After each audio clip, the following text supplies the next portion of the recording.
জয় গণেশায় নমঃ। তো নমস্কার, কেমন আছো বন্ধুরা? আশা করি তোমরা সবাই খুব ভালো আছো, আর আমিও কিন্তু খুব ভালো আছি। আজ চলে এসেছে একটা মিনি ব্লগ ভিডিও নিয়ে। তো ভগবান হয়তো চেয়েছিল আমার কাছ থেকে পূজা নিতে। তো কিছুদিন যাবৎ শরীর খারাপ থাকায় আমি মায়ের কাছে ছিলাম।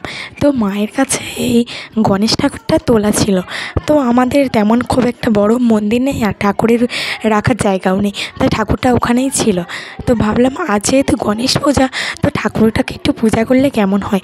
তো আগে থেকে কোনো তোড়জোড় না থাকায় তেমন কিছু করতে পারিনি জোগাড়। তো দেখো বন্ধুরা, গাছ থেকে ফুল তুলে এনেছি, ঠাকুরের জন্য মালা করছি। যেহেতু আগে থেকে কিছু জোগাড় ছিল না, তাই মালাও কিনে আনা হয়নি। ভাবলাম ঠাকুরের মালা কিনে দিলে কেমন হয়। আর দেখো বন্ধুরা, এটা আমার বোন, আমার সাথে বোন ছিল। বোনও দেখো আমার হাতে হাতে জোগাড় করতে লেগে গিয়েছে। দেখো বন্ধুরা, আমার গণেশ ঠাকুরটাকে এখানে বসিয়েছি এবং মনের মতো করে সাজিয়েছি আমার সামর্থ্য অনুযায়ী। আর এই দেখো, এই পাশে আমার সোনামা। তো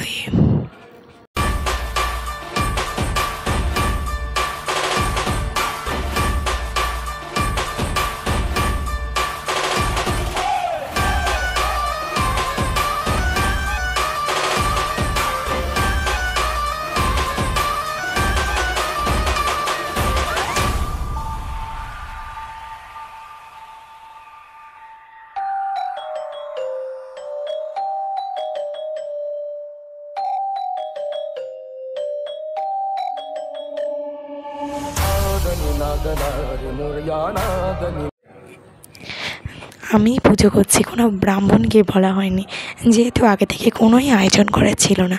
তো আমি আমার মনের ভক্তি দিয়েই আমার ঠাকুরকে পুজো করেছি।